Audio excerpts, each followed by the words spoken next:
That's an extremely difficult task since they have so many weapons. Hopefully, number 8, Mr. Harvey, maybe he'll have a subpar performance, and if we can control the football offensively and keep their offense off the field, we think we got a shot. Well, we got to play good in all 3 phases of the game. We got to move the ball consistently on offense and try to get out the hole. We can't get backed up in the hole. Hopefully play well on special teams so we don't have to go the long distance and not turn the ball over on offense. That's one of our goals. And then just play a sound game on defense and make them earn everything they get. Try not to let them get big plays on us. Okay, Jason Diggs got injured on Tuesday. He might be out for a few weeks. How much will that affect your plan? Well, anytime you lose a player of his caliber, I mean, you're going to feel it a little bit. We feel as though we got a real good backup in Kevin Jenkins. He probably could be a starter on a lot of ball clubs, and we feel confident that he could come in and win the game for us or do a fine job. But we're certainly going to miss Jason, offense and defense. Coming up next from Sterling High School, it's Colonial Conference football on Channel 5.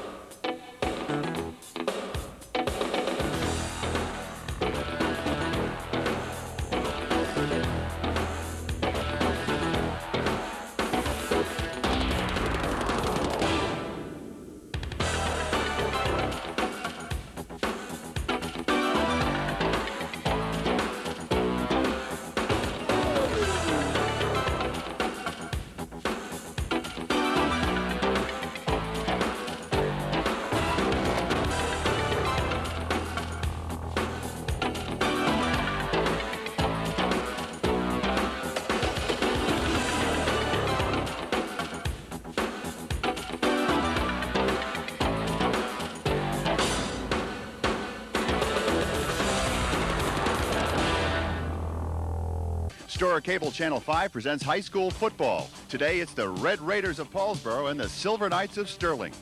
Today's game is brought to you by Brearley Painting and Appliance Bright of Paulsboro, by Democrats Francis Duffy McDivitt, Steve Salvatore for freeholder, Donald H. Wagner for surrogate, and Alice D. Corsi for county clerk. And in part by Downey's Fine Furniture, Route 47 in Clayton, by Big Marty's in the Southwood Shopping Center, and by Gloucester County College.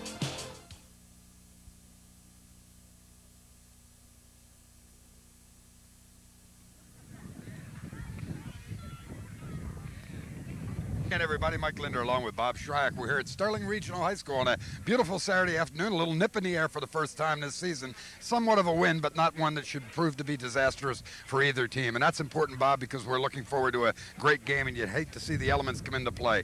2 teams coming in here undefeated. This is what you look for at this part of the season, a key game, a key matchup in the Colonial Conference, Paulsboro and Sterling. And it's a classic, Mike, in terms of similarities in the teams, both of them with great defenses. Paulsboro unscored upon in its 3 shutout victories. Sterling, traditionally a good defensive football team, has only given up 2 scores in its 3 games. But unlike other Sterling teams in the past, they are a multi-dimensional offensive team, always ran the football. Sometimes we saw them, they never threw it the entire game. Jim Gallagher's team, a little bit different this year, Mike. They will throw the football. They may throw it long. All right, as we say, you come to this point in the season, you're looking for a matchup of undefeated teams. You say, where's the key win? Let's go get the game of the week. We've got it. This one marred, however, by one disturbing out of Paulsboro. And Bob, this could really maybe prove to be the difference.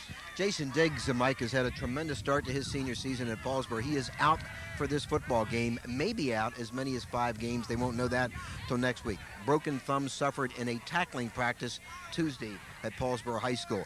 Diggs has averaged about 110 yards a game rushing. We saw the job he did against Woodbury a couple of weeks ago. He's been an outstanding defensive player. They really are hurt 2 ways by the loss of Jason Diggs, not only because he's a great player, Mike, but because he's a great leader on this football team. And of course, that means that Kevin Jenkins, his backup, is the guy who's really going to have to do a job today. But I talked to Glenn Howard, the head coach, before the game. He said, look, Jenkins is a guy who could start on almost any other football team in South Jersey. He'll get the job done. And Glenn Howard says he had everything going this year, even though he was relying very, very heavily on the shoulders of a very young guy, a freshman, and maybe the responsibility and the mantle of leadership passes to that guy. And for a 14-year-old, tough. You're talking about Kevin Harvey. You know, Mike, you and I have seen a lot of great football players in the 13 years now we've been doing games on Channel 5, but I think sometimes we are given to too many superlatives about somebody so young. This is a guy that everybody's talking about, Mike. I don't don't think we've even seen the best of this young man yet. He is averaging 17 yards per carry.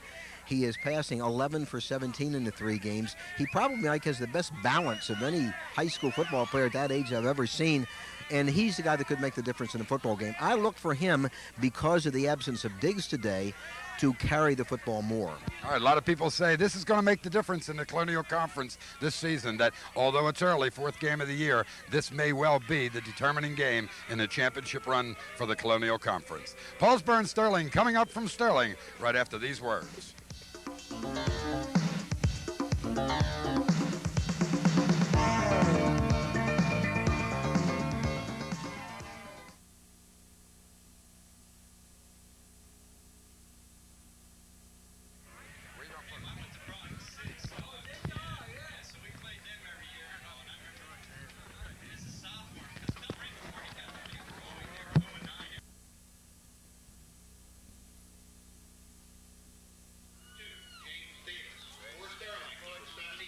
A lot of excitement here at Sterling Regional today on a gorgeous Saturday afternoon. You're looking at Nick Guerrera, today's referee, as he speaks to the captains for this Colonial Conference matchup. Paulsboro and Sterling. Of course, in the Colonial Conference, they toss the coin a half hour before the game, so they know what's going on. You can see that Guerrera Sterling is one to toss and elects to defer. Paulsboro will receive. Go, gentlemen.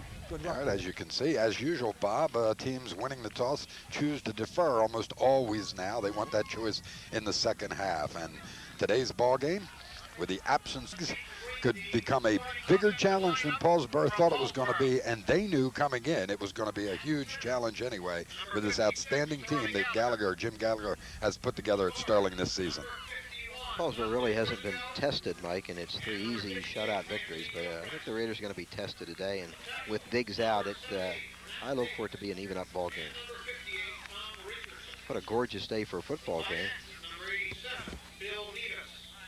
Not as big a crowd as I expected, Mike, for a battle of unbeatens. It's very, very difficult to explain it away. You would think that the place would be just bounded by people all the way around. There are a number standing, which would perhaps fill the stands on the one side. And Sterling does have a big stadium here, so maybe more than we think. But I think you're right. It's perhaps the earliness of this game coming up in the season, billed by many as the game that is going to ultimately decide the Colonial Conference, although it's week 4 for most foot here in South Jersey. That's the Paulsboro team. Been introduced, Sterling being introduced now by the public address system. A lot of media coverage for this game today, Mike. The Inquirer here, Sam Carchidi, Walt Burrows of the Camden Courier Post. The Gloucester County Times is here. Local radio station, New Jersey Country, is broadcasting the game today. You have a feeling that everyone knew what we knew, that this would be the game, and pegged it in early on the schedule. The real question is, how can a freshman rise to the occasion, not only coming into a game that everybody has told him is the biggest one he'll play, but then to have the responsibility handled to him when the running back, Diggs, goes down with that injury. Maybe the one thing that helps him is the fact that it happened early in the week. Some time to adjust to it and mentally to deal with it. If it had happened maybe yesterday and they faced that problem today, maybe even bigger for a freshman's psyche. He's been unflappable so far, but of course they haven't been tested. We're all standing now for the national anthem at Sterling Regional High School.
Battle of the Unbeatens coming up from Sterling. The Red Raiders of Paulsboro, the Silver Knights of Sterling Regional, both coming in with their 3-0 records. Paulsboro, just awesome offensively and defensively to this point in the season. We saw a Collingswood club last night, Bob, defeated by Gateway 20-0. Handily. I didn't think they were that weak defensively, and of course Paulsboro just destroying them, as they have nearly everyone, 32-0 at that opening game. Then beating, of course, Woodbury 38-0, and then having their way, score-wise at least, with Gateway 27-0, although lots of people, including yourself, indicating that was not a game that was that far apart except on the scoreboard. So we got a great game here today, and we're going to mention something to you right now, although this one is just getting underway. Next week, we've got Deptford Township and Washington Township. So 2 weeks in a row of at least anticipated great football matchups. That might be the final game in that great series too, Mike, with Deptford swinging over to the Tri-County Conference. Paulsboro will receive the kickoff. David Pearson teeing it up for the Silver Knights of Sterling Regional High School. And Sam Swanson deep along with Jenkins for the Red Raiders. So here we go. 2 unbeaten, short kickoff. It'll be taken at the 22-yard line by Tyrone Bradshaw.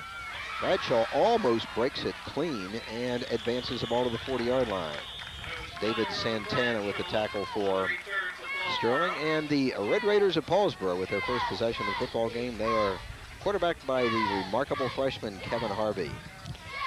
Well, Jim Gallagher has always been noted for putting together outstanding defensive clubs. We'll have to see exactly how he comes out, how he determines to defense the powerful and multifaceted offense from Paulsboro. The difficult task that Paulsboro presents is the fact that they do so many things and can do it from different formations, starting with the slot I. Kevin Jenkins, the new tailback, and he'll get the call, and he goes nowhere. He is drilled at the line of scrimmage. This guy got him here, Ernest Stewart, number 99. 300-pounder. I guess maybe Howard said, let's find out right away if we could move that guy. 300 pounds. He probably said, look, all you're going to have to do is stand him up because we don't expect that he's going to have that great a lateral movement. Well, they may have stood him up, but they stood him up right in the way of the ball carrier. Second down and 10, no gain for Jenkins. Jim Davis, the fullback behind the quarterback Harvey. Second down and 10. Harvey with the option right. The pitch to Jenkins, some room to the outside, but a nice bit of pursuit. And open field tackle, or that would have been a much longer game. The play made over in the corner by Devin Carter. Well, at the same time in the backfield, they took Harvey to the ground after the option as if they were delivering a message. He clearly had gotten rid of the ball, and the coaches on the far side talking to Nick Guerreri, the referee today, and saying, come on, who we kidding? They knew he had gotten rid of the ball. There was no need for that, as he was thrown down by Ken McCulligan, 200-pounder playing over at the left defensive end. Jenkins got 4. It's third down and 6 from the 43. Harvey, quarterback draw, and he'll get only about a yard. So an excellent first defensive series by Sterling. David Pearson, junior 190-pounder, making the initial hit. So the Red Raiders will be forced to punt. They haven't had to do that a whole lot this season. They have a good punter, number 87, Bill Nevis. Veterans on this Red Raider team, so good first series defensively for Sterling. Good snap. Nevis gets it off. Nice punt. And could be Paulsboro's ball. That ball's if the loose. Was there. The ball was touched by a Sterling player from our view. I don't know. Yeah. I'm not sure there was an official close enough to see it. Paulsboro jumped on it and said it's our football. Boy, that would be a big turnover. Sterling was fortunate there, Mike, because there was some real inattention on the receiving team of Sterling. They really didn't know where the ball was, and that's a dangerous situation. The ball can get loose back there, and it was momentarily. So Sterling takes over at his own 35-yard line. Their first series, 9:31 to play. Scoreless first period. Paulsboro unable to move the ball in its first possession. David Santana operating the offense for the Knights. They operate also out of the power I formation. movement on the right side. That'll be a dead ball foul. It looked like Paulsboro moved, perhaps drawn. You hate to see that early in a ball game. You tell your team, Bob, to get used to the quarterback count first. You cannot be over anxious. You don't know exactly what kind of cadence he uses, whether it's a rhythmic count or a non-rhythmic count. Dead ball foul. Coachman, Paulsboro, repeat, first down. Whether or not he barks out the third number more than he does on the first two, you've just got to be within yourself early, used to the rhythm, the same as that offensive line has to on the side with the football. Nick Guerreri making the call, the referee, former athletic director at Overbrook Regional High School. First down and 5 after the 5-yard penalty. And the pitch to Jones. Jones, not much doing.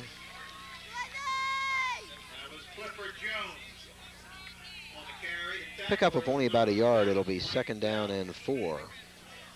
Mike Bell making the tackle for the Red Raiders. Well, Paulsboro out in the familiar 5-man front with a couple of interior linebackers, and then the corners on what amounts to a 5-4, depending on the setup from Sterling. Whether they split as they do now, the wide receiver to the far side will loosen in the direction of the split. John Fox, the alternate tailback in the game now. He gets the pitch, cutting it back inside. Being one tackle, another one, good run by Fox. He gets the first down of the football game, advancing the ball to the 48, where Sterling will have a 1st down and 10. Fox is listed at 5'10", but he looks bigger than that. He's one of those lanky kind of guys at 180, 185 pounds that found the hole beautifully. And they had come with a wing back to this side, which gave them an additional ability to slide the defense from Paulsboro wider. Corner had to loosen and respect the wing, and then they were able to get man-on-man blocking as a result of it. 1st and 10, the ball at the 48-yard line. Jones with the carry. He is drilled by Dustin Briscoe of the Red Raiders. Gets it across midfield to about the 49-yard line. Pickup of 2, 2nd down and 8. Gallagher using the wing effectively. This time he put him on the same side as the split receiver. He has alternated that. On occasion, he has come with the slot opposite split. This time he goes with the split, and one more time, sends the defense to give them the man-to-man. Briscoe, however, responded well, filling the hole from the middle linebacking position. 2nd and 8, the ball just past midfield.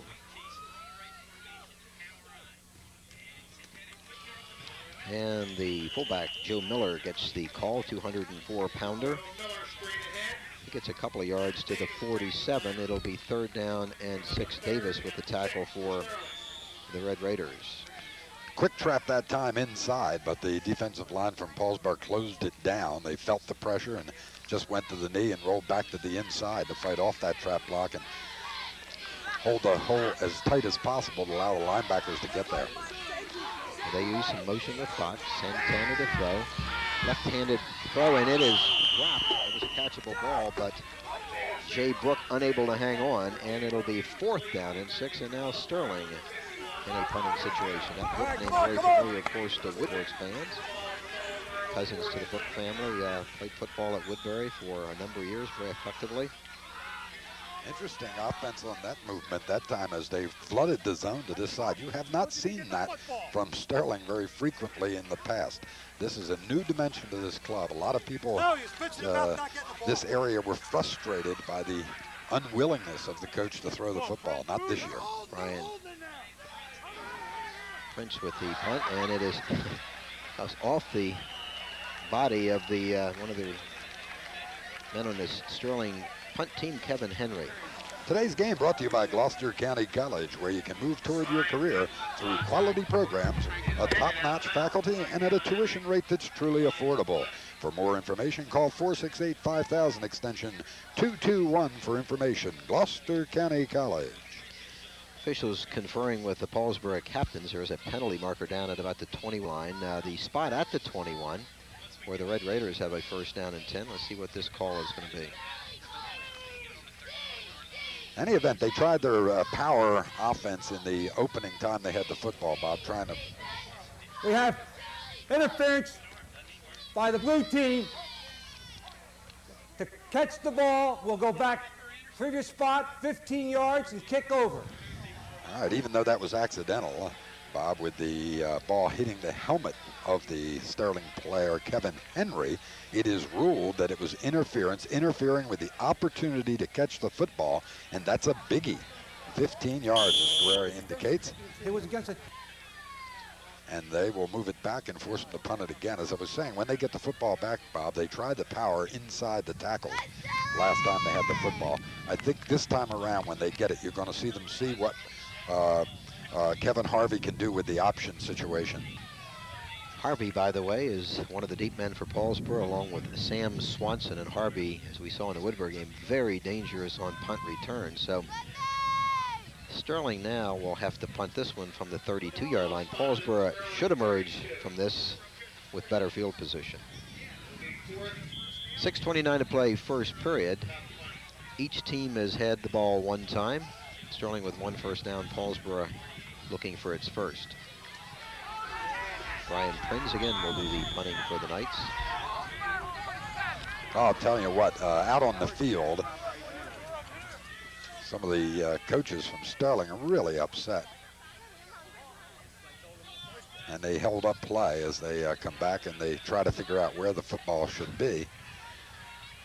They marked it a little too far. They marked it from where the first series, the first down series had begun. But now, 10, 15, looks like a 19-yard penalty instead of a 15. You'd think they'd use the 5-yard markers, which would have come up with 15 since the ball apparently was marked at the 50 for the snap. Seems to me, if you subtract 15 from 50, it puts it at the 35. Tim Gallagher says, "Can't you guys count?" Now they have it right. Well, they may or may not have it right. In any event, Sterling is going to pick up an additional 5 to 7 yards out of it. They'll finally mark it where, at the 38? So Prinz again back to punt from the 38 with Harvey and Swanson, the deep tandem for the Red Raiders. Right. They may never get this play off, Mike.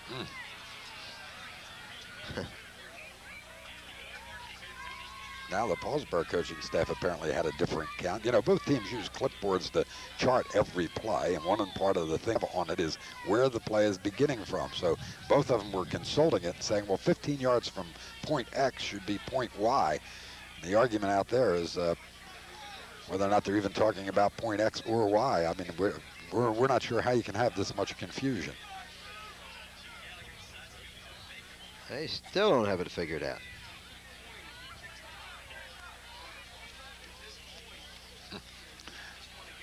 Yeah, Guerrero says, let's do it. Prinz to punt. Swanson, Harvey deep for Paulsboro. Good snap. And a bad punt off the side of the foot by Prinz. And again, it hits number 50. And again, same thing. This is unbelievable. Kevin Henry again is hit by the football. Can't see that before. Can you blame it on him? I mean, he's coming downfield. He supposed to, Bob, the name of the game of the special team. First, you have to get down so many yards. We have chance again to catch a fair catch. Is this bizarre by or is Sterling. this bizarre? We'll go back 15 yards from the previous spot. Kick over. Let's see if they get it right now where they put it. Watch the punt. It is not a good one off of the foot of Brian Prinz. Kevin Henry, who's getting down 10-15, right there on the right, hits him again. He says, oh, no, not one more time, number 50. How can he get hit twice in 2 plays? I think he could try it if they came out here in practice and tried it over and over again. How long would it take before that occurred? Now he's going to punt it from the 22. This is bizarre. All right, gets it off this time. Oh, watch this. Oh, what a mistake. What a mistake. Oh, my goodness. Oh. And Sterling on the turnover winds up with the football at the Paulsboro 45-yard line. Swanson catch the ball on the dead run. Mike, you could see that coming. Absolutely. It violated every rule on a punt receiver. There's no way on that low liner that you're going to run up under it. We'll take a look at it again. So all this works to Sterling's benefit.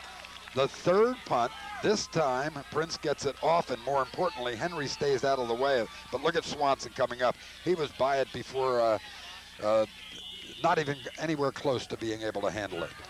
Fox, as we get back to live action with the game about 2 yards to the 43. It'll be 2nd down and 8 in a strange first period. 5:18 to play. Still no score, but got a little bit of everything in this game.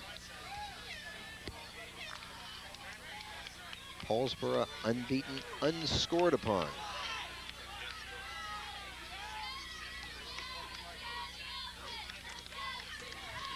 The throw, the left-handed throw. The ball is tipped, the ball is loose, and Paulsboro intercepts it. Good defensive reaction that time as the ball was knocked up in the air, and the interception by Tony Anthony Gilchrist, number 68, comes up with the football. Good reaction. By the way, it was super faking by the quarterback from Sterling, who came back and did the double fake on the line, and Santana, actually, because of the faking, didn't get back deep enough. There it is, and Gilchrist says, "Where's the football? We'll take it." So turnovers on 2 successive plays.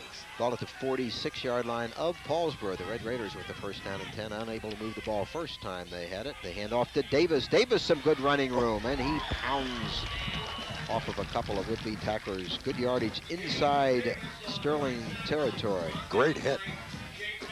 Jay Brook with the first hit for Sterling. Gain of 7 by Davis. It's 2nd down and... In that formation, Bob, it looked to me like they could get to the corner on the option. I've got to believe that they're going to say to Jenkins, we got to find out quickly. Gallagher, standing on the sideline, has to think that's going to occur also. They know it's a matter of time before they get into this option series. They set it up first with the initial play that ultimately becomes the first fake on the option. The pitch to Jenkins. Jenkins, good tackle, but he might have the first ball down. The ball is loose again, but I believe the play was called dead. Robert Mann making the tackle for Sterling. Jenkins injured Paulsboro player down at about the 42, 43-yard line. Injuries are part of the game, unfortunately, and it does not look good for them to continue to lose football players. We'll take time out from Sterling, no score.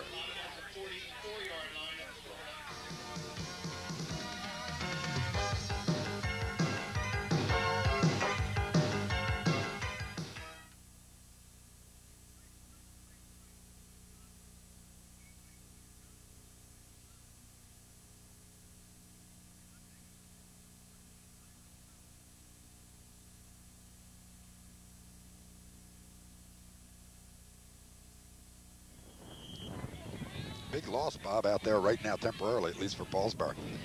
That is James Davis, the starting fullback, limped off under his own power, however. We expect to see him back. 1st down and 10 for the Raiders. They're first to the ball game. Jenkins, he is drilled at the line of scrimmage. Boy, the Sterling team has really hit. Devin Carter leading the tacklers. Dave Pearson also in on the play, along with Ryan Barikian. I would think it has been a while since the Paulsboro backs have been stung the way they have been early here in this game by the Sterling defense. Just super hitting. And you see the Paulsboro, when's the last time you saw Paulsboro backs hit, stunned, stopped, and maybe step backwards? Not too often. Ball at the 44-yard line, 2nd down and 10. Davis back in the game at fullback. Harvey with the option, cuts it back. Oh boy, he's so dangerous. Pretty good run, but he had one man to beat, Mike. I think that's the play they're going to have to run, as I pointed out earlier, in order to perhaps loosen the linebackers and make them respect the possibility of Harvey getting to the corner and turning it. That's going to make the inside game more effective. Now, you can take a look at what they did early, and they were having some difficulty, but hey, that's Glenn Howard and the option series. It really doesn't matter that much if you get 1, 2, or 3 yards. What you're doing is making everybody inside respect their zone, their area, so that you can get out on one-on-one play with the option. Jenkins with the carry. Jenkins down the sideline, knocked out of bounds. Touchdown saving tackle by Jay Brook. But a nice run by, and penalty markers down. This might bring this play back. Sterling fans think so. Well, I'll tell you what, there was a block thrown by Davis that was just super on that play. Listen to Guerreri. Holding, Paulsboro, 10-yard penalty, repeat the down. So that really changes the play. Jenkins had the first down. Now it's going to be 3rd down and long for the Raiders, and a probable passing down for Harvey, who incidentally got 7 yards on the previous play.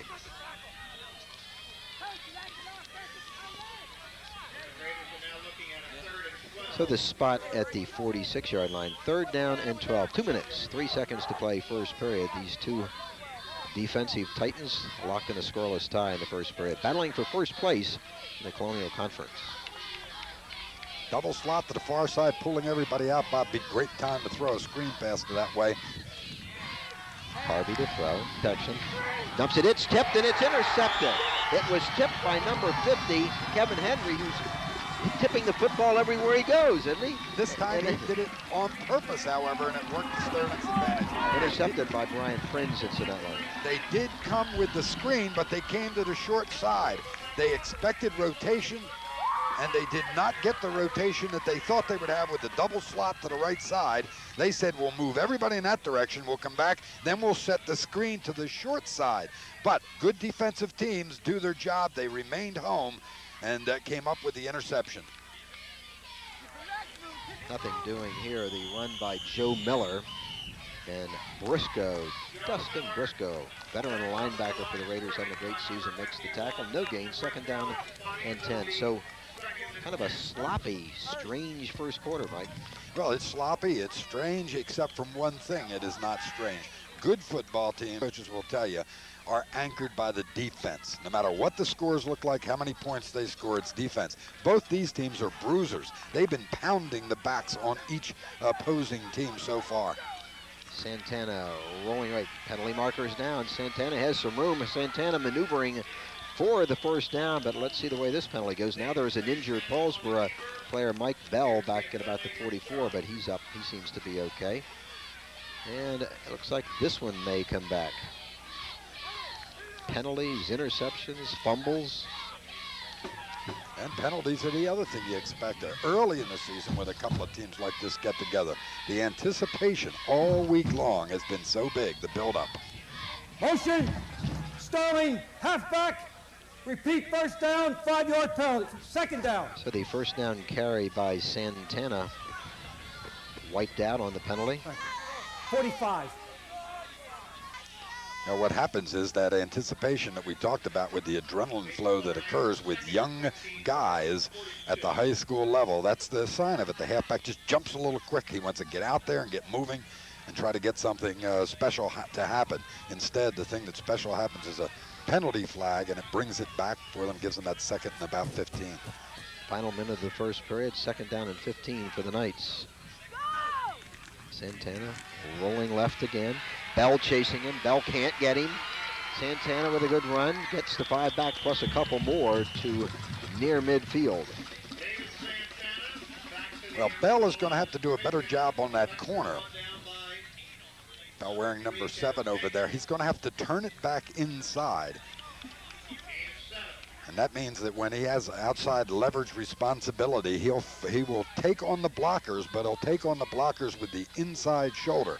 If he takes it on with the outside, the right shoulder playing on the right side, that allows everybody to get by him, even though he is doing his job of handling blockers. End of 1 quarter from Sterling Regional High School. Matchup of the unbeatens in the Colonial. No score, Sterling and Paulsboro.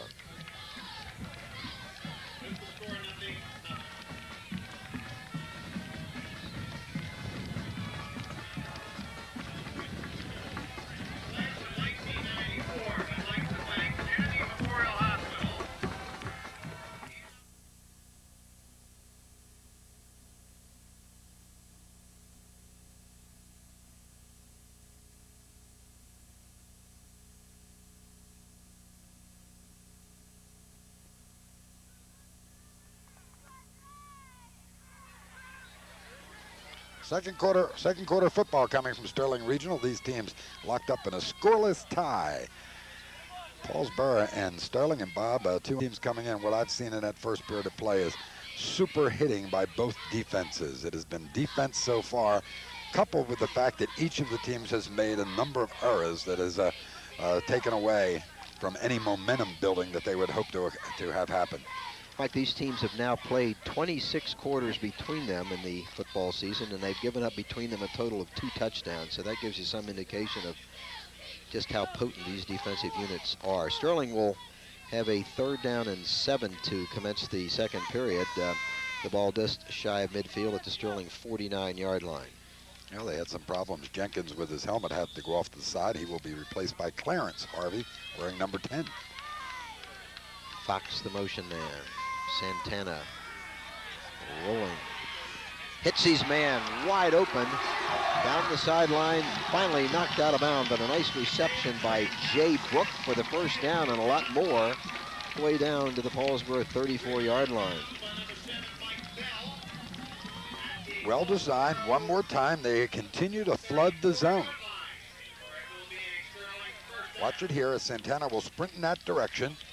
And then watch the block after the catch is made. Watch the block by Fox. Right, well, I don't know how good a block it was. Huh?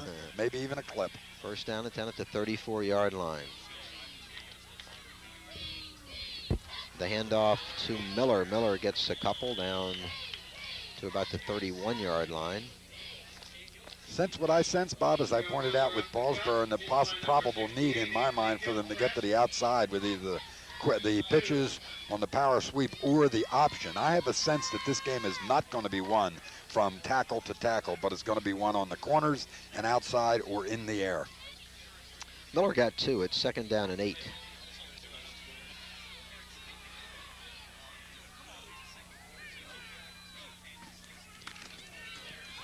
Santana keeps it. Santana gets to the corner. One man to beat. Beats him, but hauled down from behind by Kevin Chu, saving the touchdown, but a big first down carry nonetheless for Santana. Gets the ball all the way down to the 15-yard line with a first down and 10.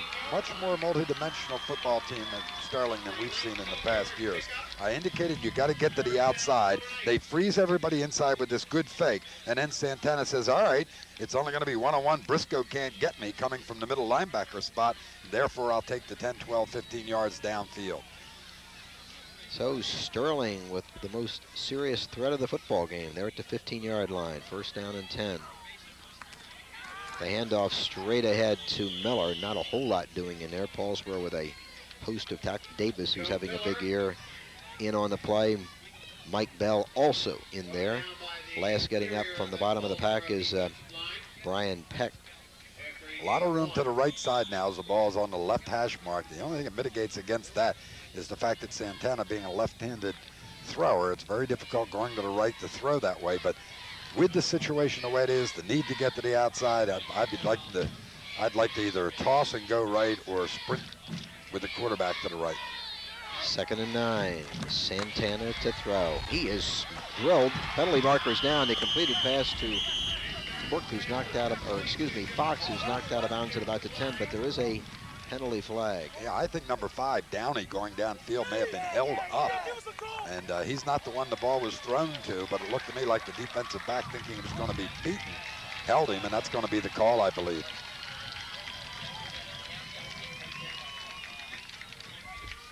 They'll talk this one over. It really can't be an interference. It would have to be a defensive hold, as I see it. Let's see how Nick Guerreri comes up with a determination of what it is.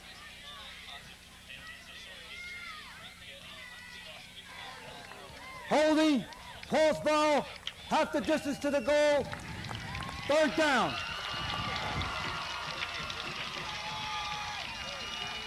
And Mike Downey did his best to convince the official of it, too, because as he was grabbed going by the defender, he just yelled and looked in the direction of the judge back there who threw the flag. So they're in great shape down here. So it'll be 2nd down and 1, the ball at the 6-yard line. And the Raider defense, which has not given up a point all season long, really being tested here. Sterling fans making a lot of noise. And a handoff into the end zone. He's in. Touchdown for Cliff Jones. Cliff Jones, a junior running back, with the first points of the season scored against the Bonnet Paulsboro defense. And Sterling. Late penalty. It'll be a dead ball. The touchdown will count.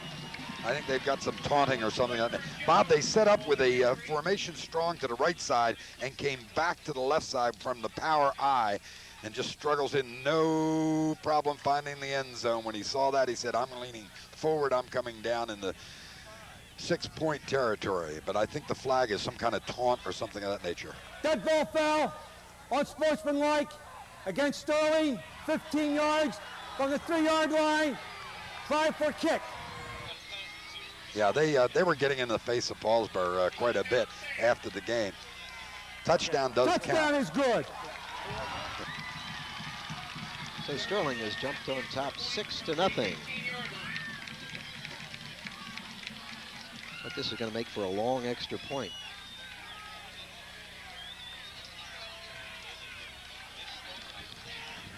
David Pearson does the placement work for Sterling, but this is going to become a long kick for the PAT if they choose to do. He's going to tee it up at the 25. We'll make it a 35-yard extra point try. Gallagher wants to know from Guerreri what in the world went on. They bring him over again. There have been more conferences between the coaches and the officiating staff today in the early going than we ever see in a whole football game. This will be quite a kick if they kick it, huh? 35-yarder attempted by David Pearson. Good snap and hold. Yes. And he gets a good kick off. It's good. A 35-yard extra point kick by Pearson. And Sterling leads into nothing. Well, now we know why they kicked it, huh? We know that he thought it was there. Well, today's game brought to you by Dowdy's Fine Furniture, with home and office furniture with over 24 desk styles in stock. In-store or in-home decorating service available. Complete bedding department. Free delivery within a 50-mile radius with a minimum purchase of $300. Major credit cards accepted and other financing available. Dowdy's Fine Furniture of Clayton, open Monday, Tuesday, Thursday, and Friday, 9 to 9, Wednesday, 11 to 5, and Saturday, 9 to 5. Well, the Red Raiders in the uncustomary position of having to come from behind in this football game as the cheerleaders and the Silver Knight mascot celebrate. Kevin Jenkins deep along with Sam Swanson for the Red Raiders. Sterling with an impressive drive, capped by Cliff Jones's 5-yarder, 6-yarder. Pearson will kick it off. It is test time for Paulsboro. 9:42 to play in the first half. High, short kick, Jenkins at the 22. Oh, my. Oh, boy, is he ever hit. He is absolutely drilled by number 43, Robert Mann. What a hit, Mann put on Jenkins. Well, we've talked about the hitting and the fact that the Paulsboro backs are being stunned, and I think that's the only way to define it. They are not used to this kind of hit. Mann comes down. First, they say we're going to kick it over towards the right. They do that to get the ball in the hands of Jenkins. Gets it. Watch the stop by Mann. Bang. You're going nowhere but backwards. Big leg hit by Mann. Jenkins, Davis, the backs behind Harvey. First down and 10 for the Raiders. Davis gets a couple of yards up to about the 35-yard line. Give him 4, second down and 6. So Sterling, the first team to score against Paulsboro this season. And that's the reason I talk about a test, Bob. Not only have they gone through 3 games undefeated, which is going to suggest to them they're a super football team, but the fact that they went without being scored on, now they not only get scored on, but find themselves behind. Pitch to Jenkins. Hey, little trickery, but he slips and falls. Oh, wow, there was some room over there, Mike, for number 22, Sam Swanson on the reverse, and it was set up very nicely, but Swanson simply slipped and fell. That was one of the latest developing reverses you're ever going to see, and there was on the other side a wall of 5 Paulsboro blockers waiting. If he could have got behind him, he had big yardage. But he lost 6 back to the 30. It's 3rd down and 12. Paulsboro with just 1 first down in the first half. Harvey back to throw. Chased out of the pocket. And he's going nowhere. still haven't tackled him, but the play was called dead. The difference in the football game, Mike, so far, obviously the Sterling defense. Absolutely. They're covering their positions. They're holding their zones. They're not getting caught where they don't belong. And then they're delivering the blow and delivering a message. The Paulsboro runners not only are not getting much, they are getting hit. Nevis, excellent punter for Paulsboro, back at about his own 12-yard line. Jay Book, the deep man for Sterling. Nevis gets a good snap. Gets off a great punt by Nevis. Outstanding punt. Book taking it at the 32-yard line. Looking for some blockers. Nice coverage by the Raiders as Steve Gurick, a sophomore, got down there. Today's game brought to you by Big Marty's Southwood Shopping Center in Woodbury. At Big Marty's, they'd like to kick off the fall football season with a touchdown sale. Remnants from $59. Carpet completely installed from $9.95 a yard. Stop in today. Big Marty's Southwood Shopping Center in Woodbury. 24-hour installation, all credit cards accepted, financing available. Big Marty really does sell carpet cheaper. Sterling starts from its own 39-yard line. Knights lead it 7-0. Hand off to Miller. And Miller gets a couple across the 40-yard line. Sterling wanted to dominate possession time. They've done that here in the first half. Gain of 3 on the play, 2nd down and 7 for the Knights with 6 minutes, 35 play in the half. Fox, Miller, the backs behind Santana, the southpaw quarterback. Santana keeps the ball. A nice bit of twisting and turning for extra yardage before Anthony Gilchrist finally tackles Santana, but Santana got out of 2 tackles and made a nice gain to the 47-yard line where it'll be 3rd down and 2. We've seen them run that play 4 times now, Bob. What they're finding out, if you'll watch, is that once the fake is made, the defense closes down inside, and they leave nobody with the outside responsibility. Look, there's no defender there until the corner has to come up. That's Kevin Jenkins, and he is handled by Santana's fake. So they apparently, from the scouting report, said, look, this is an over-aggressive front defense. They're lining up in the 5-2, and if we can split like we're doing with the wide man, we will take the corner out of the play. Fox with the carry, and Fox with the first down across midfield to the 49 as Briscoe makes the tackle. Good trap coming back to the inside. Used to be called that play back in the 50s and 60s, the Syracuse Scissors, where they bring the wingback back on the trap play inside. And you get everybody flowing the other way. Gives time for the guard to pull, make the trap, and usually you don't worry about the linebackers. Briscoe, however, covered his position well in the middle linebacking spot and made the tackle. Ball at the 49 of Paulsboro with a 1st down and 10. Straight ahead, Miller going nowhere as Brian Peck, fine sophomore, makes the tackle. He's a player we're going to be hearing a lot more about. Once again, inside, both ways, not much doing. A yard, 2 yards, maybe 3 at the most. The yardage today being found on the corners, outside, and in Sterling's case, a couple of times in the air. Miller got 2 to the 47, 2nd down and 8 for the Knights.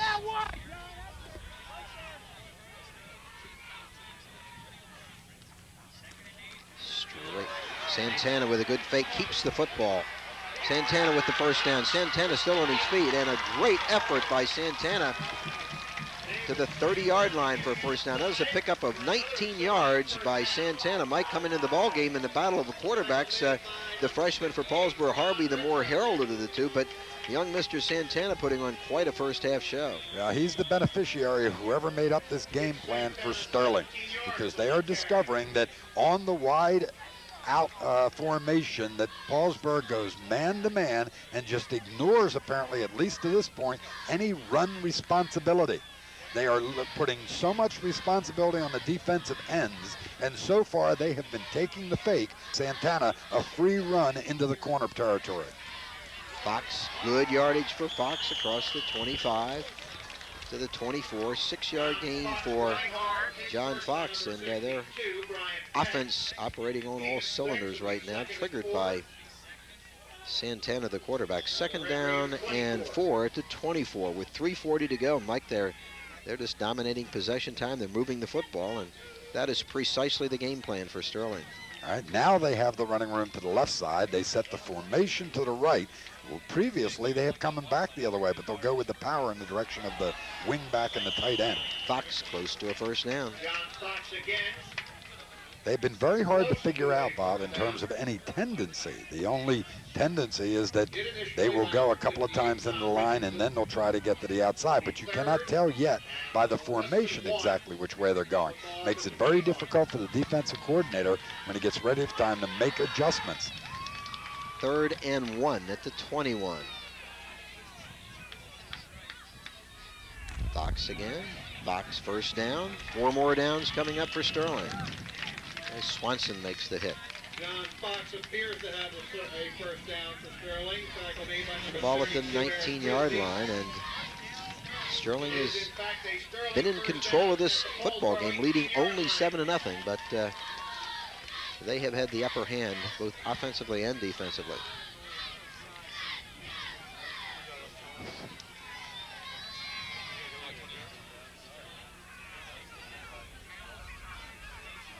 Back in the power eye, the pitch to the touchdown maker, Jones. Jones with some good room, tripped up, or he might have gone. Tripped up on a good tackle by Jenkins. Yeah, Jenkins was the responsibility of number 5, Mike Downey. Remember, he was the split man. We told you that the corners had gone out, man them. That put Downey on Jenkins. He had a shoulder into him, but did not have enough to hold him, and therefore he's able to come back and get the tackle. But they do pick up the big 6-7 yards on it. There is where it is open, on the outside. And there you can see Jenkins coming off the block of number 5, Downey. Nice camera work. We'll take time out from Sterling. It's Sterling 7, Paulsboro 0.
Tackle finally hammered down at about the 3.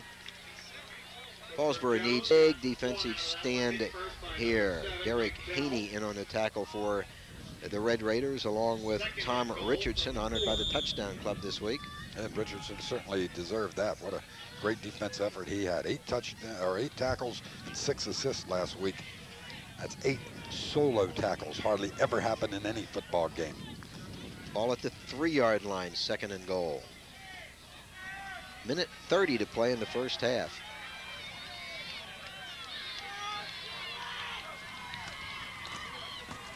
Fox trying to bull his way into the end zone. He's close. Apparently not in. Where they go forward, don't they? They run north and south, these Sterling backs. They really get that shoulder down, and they've got some nice size. I like Fox. We pointed out earlier, he looks bigger than he is, 5'10", 187 pounds, but very, very angular, and yet he's the power to get that shoulder down and maintain good balance. 3rd and goal. The ball inside the 1-yard line. Power eye, left tackle. There it is. Fox into the end zone for the touchdown. John Fox from the 1. The touchdown coming with 41 seconds to go in the half. And Sterling jumped out to a 13-0 lead over the undefeated Paulsboro Red Raiders. All right, we'll watch it here. And watch how low to the ground the backs are. Everybody moving forward off the line, and 2 blockers coming in front of Fox. And then look how he's down there, powers himself in. Gets the touchdown. Sterling having the better of it here so far today. Pearson, a little shorter extra point try this time. And again, he's true. And it's 14-0 Sterling. And Mike, there's only 41 seconds to go in the half. Paulsboro just isn't getting the football.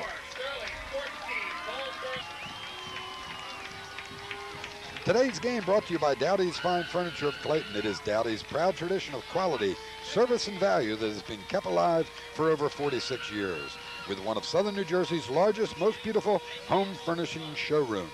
43,000 square feet of showroom with over 150 fully decorated and accessorized vanettes. Dowdy's Fine Furniture of Clayton, open Monday, Tuesday, Thursday, and Friday, 9 to 9, Wednesday, 11 to 5, Saturday, 9 to 5.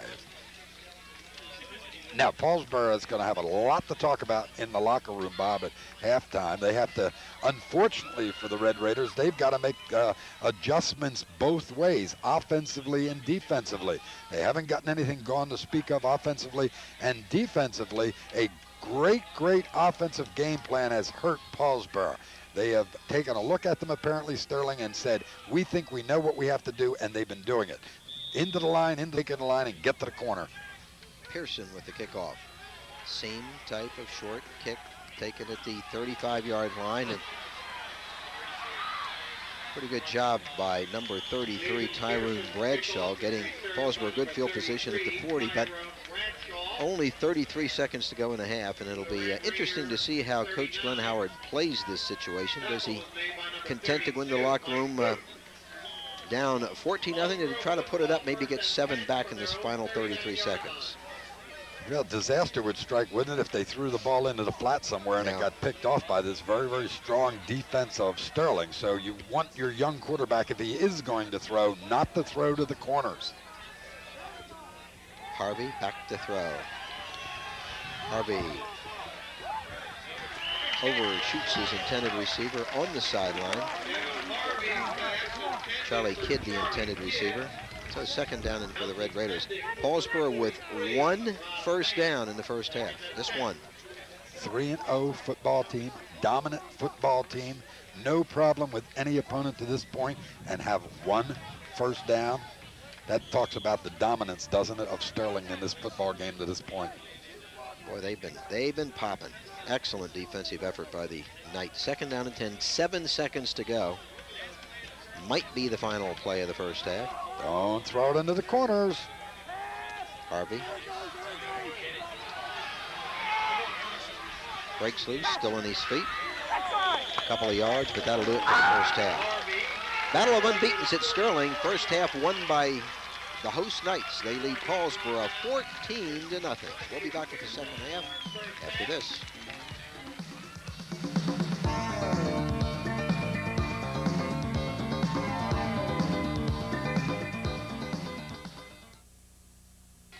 Two undefeated football teams came into today's contest. We expected a classic confrontation. What we've gotten has been domination by the offense and defense of Sterling Regional. Mike Linder along with Bob Schreck. It has been, Bob, all Sterling to this point. 14-0 they're up as we start the second half. They controlled the football. They're going to get it to start the second half. Excellent kickoff by Nevis right through the end zone. So Sterling will start from the 20-yard line. And, you know, I think the Paulsboro defense needs to make something happen early, Mike. The last thing they want to see now is a long drive by Sterling. Football coaches, of course, so important in so many ways, but when it comes to game day, maybe the most important thing they are called upon to do is to make halftime adjustments. In my mind, Paulsboro was being beaten by the 5-2 defense they were sitting in that was being countered so beautifully by the offensive game plan of Sterling. I thought they should go to some kind of a 6-man front. Let's see if they make any kind of adjustment. They're still in that 5-2, where they've been running into off tackle a couple times, then faking there, and that's the way they've been starting. They fake on about the second or third play, and then Santana, the outstanding quarterback so far today, has been keeping the ball getting to the outside, and the corners have had responsibility, man on split receivers, on wide men, have not been able to get off the block and get up and stop Santana at the corners. Joe Miller got 1 yard on the first carry to the 21, 2nd down and 9 for the Knights. David Santana, the quarterback, had an excellent first half. Santana keeping the football. He's been dangerous on this play, but he is sandwiched this time. Good job on the corner by the Red Raiders. A lot of players over there in on that tackle. Clarence, Harvey, Jenkins was there. And a gain of 3 on the play to the 24. 3rd down and 6, and the Raiders need it here.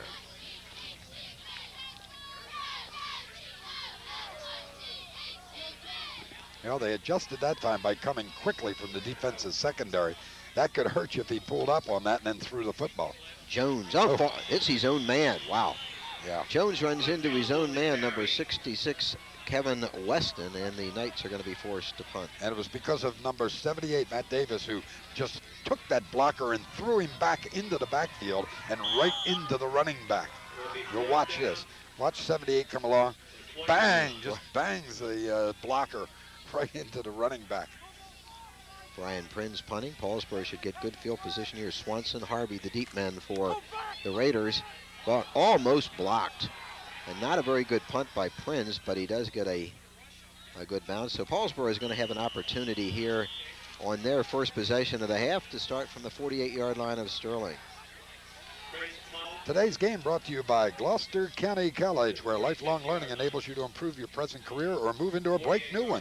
Programs are offered on our 270 main campus in Deptford and at our new Pure Land Center at exit 10 of Route 295. Call 467-8535 for lifelong learning information, or call 468-5000 extension 221 for general information. Gloucester County College. Davis not in at fullback starting the second half. Eric DePietro is in his spot. Jenkins still at tailback. Jenkins with the carry. Jenkins sliding off one would-be tackle that only gets a yard or two. Brian Prince with the first hit for Sterling, and that Sterling defense just had a magnificent first half. 2-yard pickup, 2nd down and 8. And we'll see what kind of changes are made offensively in the game plan by the Paulsboro coaches in the locker room. One was the removal of Davis from the backfield. Remember, he had banged up a couple of times in the first half. We're not sure if that's why he isn't in there, if they feel they want to get an added dimension with his substitute. So they're missing now both Diggs and Davis. Harvey to throw, getting good protection. Guns it, and it's caught nicely by Charlie Kidd for the first down, and the young freshman showing that rifle arm. He hadn't had to throw a whole lot in the first 3 games, but he is now 12 for 19 on the season. That's not bad. First down to the 31, pickup on the play of 14 yards. What I liked about him was how quickly he got back, sat up, stood there, saw his receiver, and delivered the football. Did not take a look at the on-rushing defense. You got to feel that. You can't look at it as a quarterback. You got to feel it, know when to get rid of it. Harvey, option left with the pitch to Jenkins. Jenkins slips a tackle, still on his feet. Good second effort by Kevin Jenkins, who's replacing the starter Jason Diggs today. Diggs out with an injury. All right, so far what we've seen adjustment-wise is opening the game up more offensively, throwing the ball and going with the option play to the outside. Apparently they said, hey, this interior line of Sterling is just standing us up, handling our blockers, and at the point of attack, tackle to tackle, we're not getting much, so let's see what we can do. Throwing the ball, loosen them a little bit, and then run the option. 5-yard gain by Jenkins at 2nd and 5. Harvey fires it over the middle, completely to Nevis. Nevis still on his feet. He has a first down. Paulsboro has opened it up to start the second half, and by far their most impressive possession of the football game. Important for them here to try and get into that end zone, get that score, and psychologically we give them such a lift. Good fake here by Harvey. Remember, this is the play that's run off the option that he ran on the previous play. You fake, then you step like you're going to come down the line the option. Instead, come back, read the tight end as soon as he's open. Give it to Nevis as they do there. Finally, he's handled by Jay Brook with a strong tackle. 13, 1st and 10 at the 13-yard line. Back split behind Harvey. Harvey to throw again, fires it over the middle, completed. Touchdown! Touchdown pass from Harvey to Charlie Kidd for 13 yards. And with 7:44 to play in the third period, Paulsboro right back in this football game. Well, I hadn't seen Kevin Harvey except on tape before this ball game. I've been waiting to see him take control, become the dominant force. He did it on that drive. 2-3 super passes and an outstanding run on the option. That was Kevin Harvey, the 14-year-old freshman, all the way. And Paulsboro has a timeout they have to call here. Watch this. Comes back looking immediately. It's nothing but a in pattern from the wide receiver. He split the two defenders with the pass, delivered it at the right moment. Bob, that one has to be thrown right away because you're going to have a linebacker dropping to cut the angle. You're going to have the deep receiver, man-on-man, is going to take away the deep stuff. To deliver it between those two before the linebacker gets back. Harvey delivered it perfectly. You don't see that from many quarterbacks. You sure don't see it very frequently from a very young and relatively inexperienced quarterback. Well, during the timeout gives us a chance to talk to you about Big Marty's. Big Marty Southwood Shopping Center store in Woodbury. They'd like to kick off this fall football season with a touchdown sale. Remnants from $59, carpet completely installed from $9.95 a square yard. Stop in today. Big Marty's Southwood Shopping Center in Woodbury. 24-hour installation available. All credit cards accepted. Financing also available on site. Big Marty really does sell carpet cheaper. The only negative connected to this touchdown is Paulsboro forced to spend one of its timeouts. Now, Nevis will kick out of the hold of Charlie Kidd, the touchdown maker. This is a very important extra point.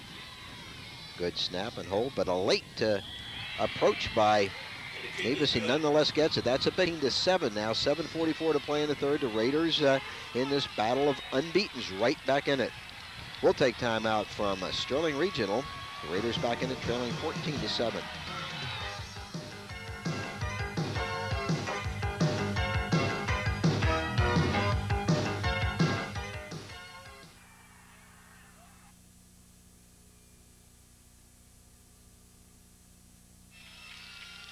Now we got a football game. Yeah, got some excitement. I haven't seen this in years.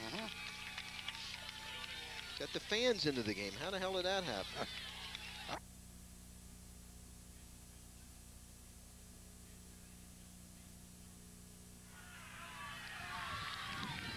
We've got a football game at Sterling. 7:44 remaining to play in the third period. Paulsboro strikes for their first score. 14-7. Bob? Nevis, another good, strong kick. Santana at the goal line. He stepped in, Bob. He stepped in, so it's back to the 20-yard line. So, Mike, that's been a factor. Nevis's kicking has been a factor in this football game, both punting and kicking off, because, of course, he kicked it through the end zone on the first one. It set Sterling back to the 20. They couldn't emerge from there, and that enabled the Raiders to get good field position. Right, you're talking about two undefeated football teams. You don't stay undefeated long if you don't have every dimension of your game. You've got to have offense, got to have defense, got to have special teams, and special teams means usually kicking game both ways. They have it with Nevis.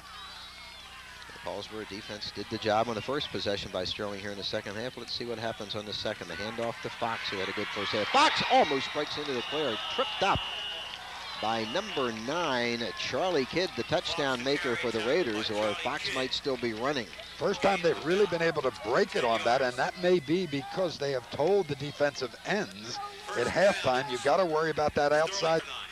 So as a result, Fox gets to off tackle. The tackle was sealed back to the inside, and just coming from the outside is that kid to make that stop. Fox got 10 for the first down to the 30-yard line. Fox again. Little doing this time. Couple over the right side. Yeah, it's a trap to the right side, waiting for the guard to get out there. Tim Delaney wearing number 64. Fox was outside the block. He never waited for the trap to set up. As a result, picks up only the 1.5 to 2 yards. Second down and 8, the ball at the 32. Mike, while we were away on break, the crowd really getting into the football game, something we don't see a whole lot of anymore in Scholastic football. But both the Sterling fans and the Paulsboro fans, after that Raider touchdown, really vocalizing their feelings. Second down and 8. Fox with a good run. Across the 35 to the 37. They trapped back to the right side that time, coming back with the wing back on almost a counter trap play.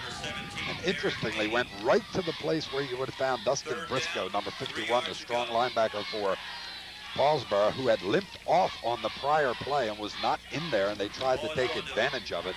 Briscoe was replaced by Tyrone Bradshaw, wearing number 33. 3rd down and 2. The ball at the 38-yard line. Santana with the keeper, and Santana gets the first down with good second effort. He was so dangerous on that play in the first half, and that's what Sterling wanted to do, is reestablish its offense. They maintain possession at the 42 with the 1st and 10. Jolly Kidd came up with a strong tackle. Not enough to deny the first down, but I think maybe enough to deliver a message to Santana that this half on the corners, they don't expect to give him free rein downfield 5-7 before they close. That time Kidd came quickly from the corner position, the same way on the opposite side Clarence Harvey wearing 10 did. So what they're doing now is reading and releasing as soon as they see him instead of waiting and protecting against pass. Fox gets a couple, close to the 45. What's happened, Bob, it's almost an inverted kind of defensive responsibility. Generally, your corners have to make the read when they're with the split receivers. Remember in the first half, they were going so deep with the wide receivers that they couldn't recover in time. What they've taken now is the 2 safeties, and they've pulled them up, and they said, you will have the responsibility on the runs to the corner. You'll watch how Kidd and Harvey become almost an inverted situation there to take away that Santana run. 2nd down and 8. And the ball is loose. Santana, what penetration by Tucson. He was in on Santana before Santana knew what hit him. A great individual effort by Richardson. And it appeared that he was coming on a stunt from a linebacking spot. The way he made the charge, timed it perfectly, was just coming to the neutral zone at the snap of the ball, and that makes it very, very difficult for any lineman to get their pads into him. It worked out perfectly, not only because of his charge, but because of the call that Sterling had made when Santana holding on to the football. A loss of 5, back to the 40. 3rd down and 13.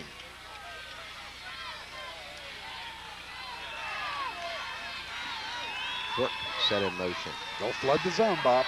Santana guns it, and it is off of Fox, the intended receiver. Sterling forced again into a punting situation with 3:51 to play, 3rd period.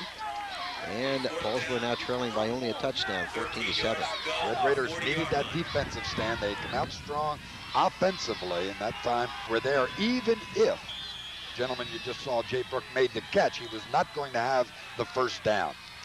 Prinz will do the punting. Deep. Harvey. Swanson for Paulsboro back at about their own 27, 28-yard line. Remember the big fumble by Swanson before. He cannot afford to do that again. Prinz not much on this punt again. Very short punt. It'll be down at about the 41, so a net punt on the play, Mike, of only 16 yards, giving Paulsboro great field position. So important, the exchange of punts. It changed the entire field position situation with that great punt or a kickoff by Nevis, and then followed here by a short punt, which puts Paulsboro in such great field position at the 42, allows them to do anything they want with their offense because of where they are on the field. 1st and 10 for the Raiders at their own 42-yard line. There's Glenn Howard feeling a little bit better about things. Harvey, option left. Harvey, still on his feet. Harvey down the left sideline, 1 man to beat. And he is knocked out of bounds after a great run, and there's that tremendous balance that we talk about with the freshman Harvey. He almost broke it. And so dangerous. He loves it. I talked in the first half. I didn't believe they were going to do it, tackle and tackle. They had to get to the corners, had to do it with the option, had to get Harvey into the offense. That is the way they've adjusted at halftime. They've come out and done it so far. Now he's got to stay within himself. He can't get too excited. This is what you worry about with the youth. He can't try and do it all himself. 38-yard run by Harvey. Here it is. Boy, he's running it deep. Now he turns back in. As soon as he sees it, he has that quick first step. That's what did it. 1st and 10, the ball at the 21. Harvey with the option pitch. Oh, the ball loose. Jenkins does well just to hang on to it. That could have been disastrous.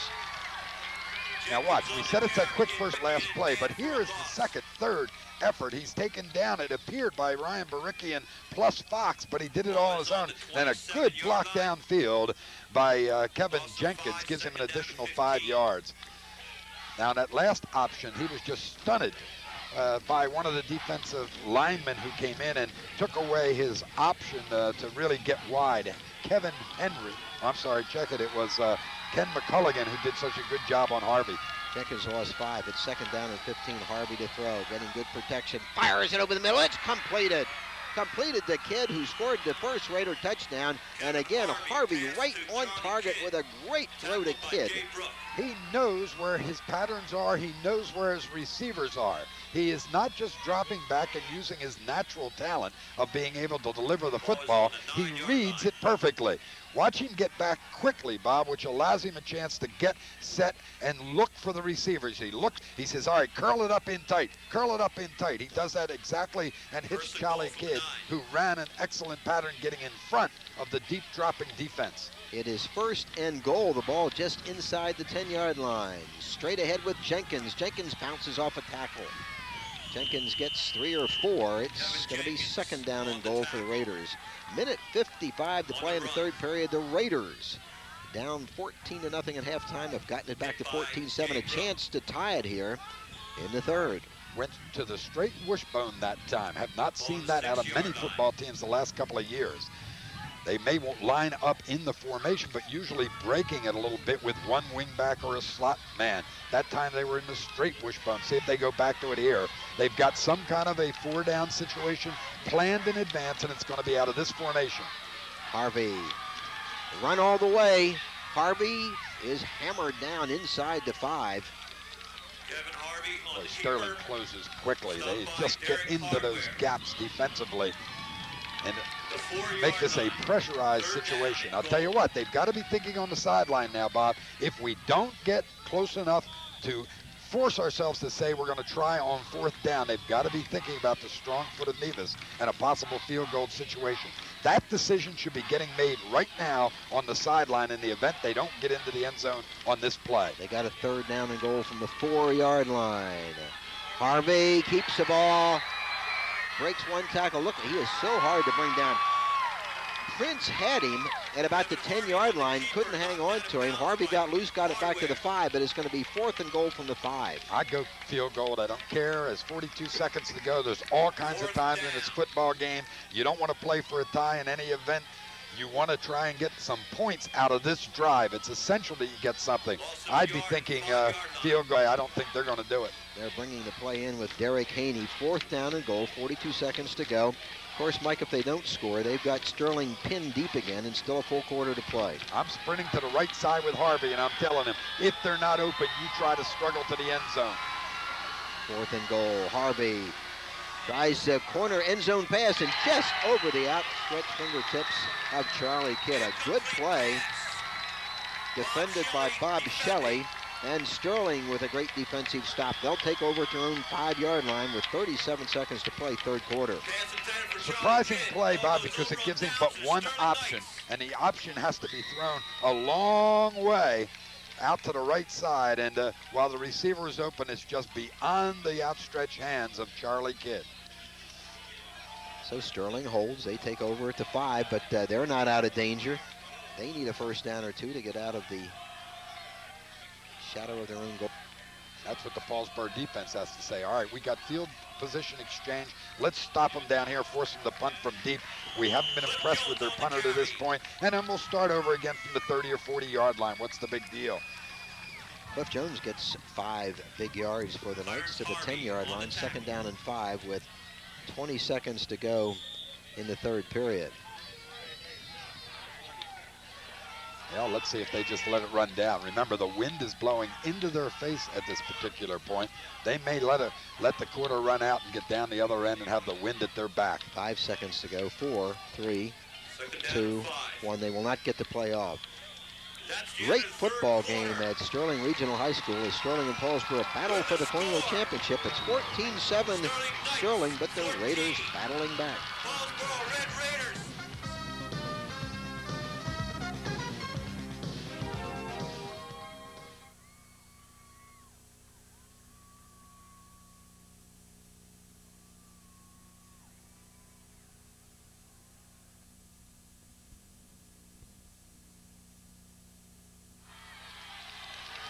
Bob Shryack and Mike Lindner at Sterling, beginning of the fourth quarter. Fox with a good carry and should have the first down for Sterling, and a late penalty marker thrown into the pile. Might be a face mask. Didn't look like a late hit to me. How about you? Didn't appear to be, no.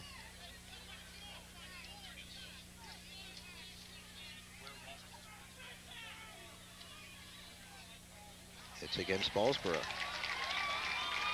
Now the resurgence of Paulsboro in this second half, all through that third quarter, has really given us everything that was advertised, Bob. What we all anticipated, a real good, close football game that Sterling dominated the first half. Paulsboro, 15-yard penalty, first down. Boy, that is a damaging Yes, penalty. it is, isn't it? Sterling starts this drive from their own 5-yard line, and with the first down and now the 15 tacked on for the unsportsmanlike call, they're all the way out to the 31. That's a big play. So momentarily out of danger and with 4 more downs. Real good high school football game.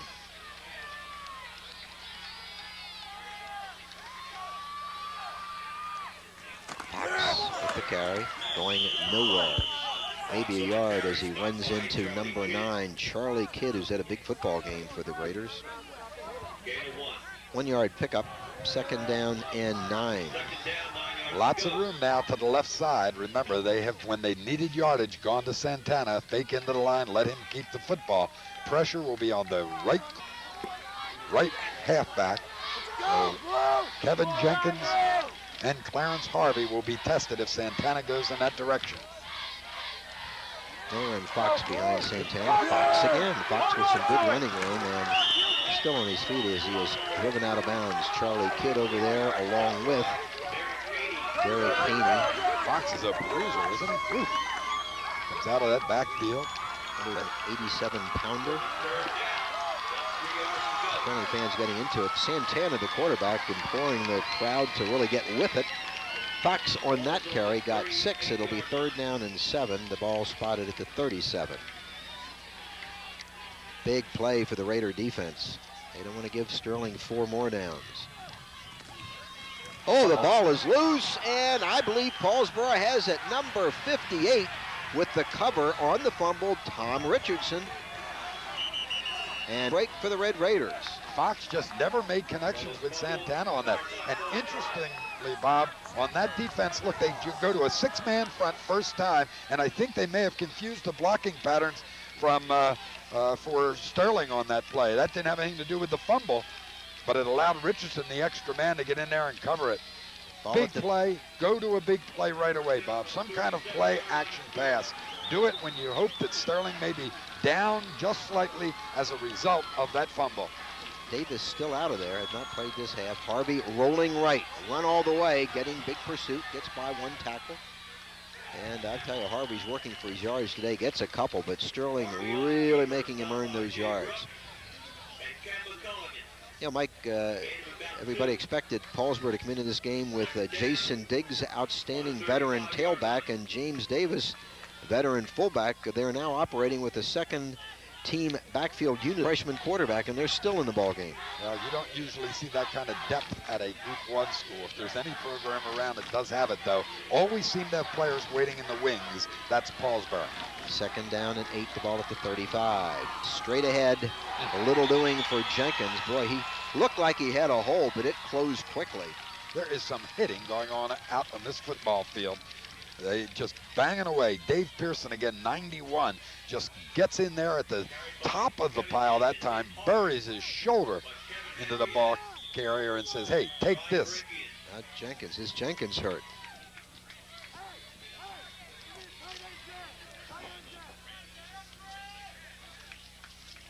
Today's game brought to you by Dowdy's Fine Furniture, with home and office furniture with over 24 desk styles in stock. In-store or in-home decorating service available. Complete bedding department. Free delivery within a 50-mile radius with a minimum purchase of $. Major credit cards accepted and other financing available. Dowdy's Fine Furniture of Clayton. Open Monday, Tuesday, Thursday, and Friday 9 to 9. Also open on Wednesday 11 to 5 and Saturday 9 to 5. Jenkins okay, Mike, but he'll watch it play. That's Jim Gallagher, head football coach at Sterling. 23rd year as a head coach in South Jersey, 110 wins, 83 losses, 5 ties. 3rd down and 6. Harvey back to throw, getting good protection. Fires it, completed. Haney with the first down reception and additional yardage, and young man can throw the football. Mike, you appreciate that as a former quarterback yourself. I love the way he gets back, set, scans the field for his receivers, and then delivers it on the money. I mean, it is a sharply thrown ball. Again, watch how quickly he's back. No fooling around, no hesitation. Now set in the pocket. 5-step drop, look, take a look, now deliver it. Bang, right in the numbers. 1st and 10 at the 20-yard line. Harvey to throw. Guns it. Oh! Almost picked off. That could have been disastrous. Almost picked off by number 12, Derek Hardware.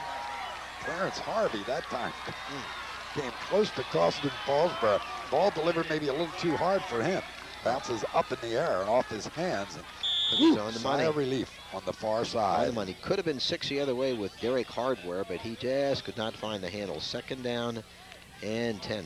Young Mr. Harvey really throwing the football. Back split behind Harvey with a 2nd down and 10. Harvey fires it over the middle. It's completed to Kidd, and another 1st down. What they're reading is the defensive backs are just giving them everything up in front of them, and Paulsboro credit them because the advantage of it. They're not forcing the issue, trying to get deep. They're saying, you want to play off us? We will take what you give us in front of us. And Sterling now with an injured player, Jay Brook, that could really hurt them. Again, watch Harvey as he gets back. He says, you want to give us everything short? We'll take it, and I'll deliver it on the break. Hit Kidd. And see it between the linebacker and the defensive back. And then they have a problem with this very, very important player, Jay Brook, hurt. We'll take time out from Sterling. It's a great football game. Paulsboro down by 7, but threatening.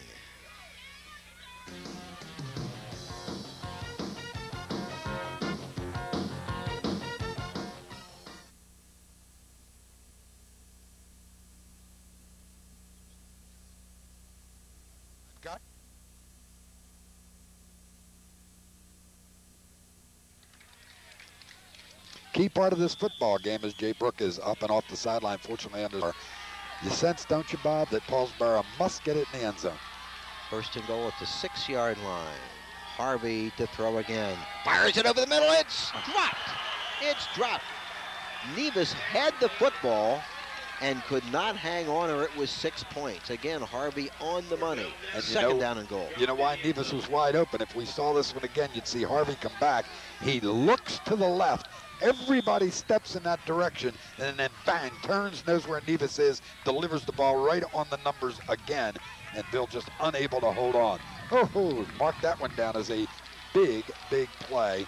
Fortunate for Sterling, unfortunate for Woodbury, or for Paulsboro. 8:33 to play, 4th quarter, 14-7 Sterling. 2nd and goal at the 6. Harvey again to throw. Harvey, he'll take off with the football, breaks a tackle, gets it down to about the 3. Harvey scrambles, tackled by Ken McCulligan on the 3-yard line. 3rd down and goal.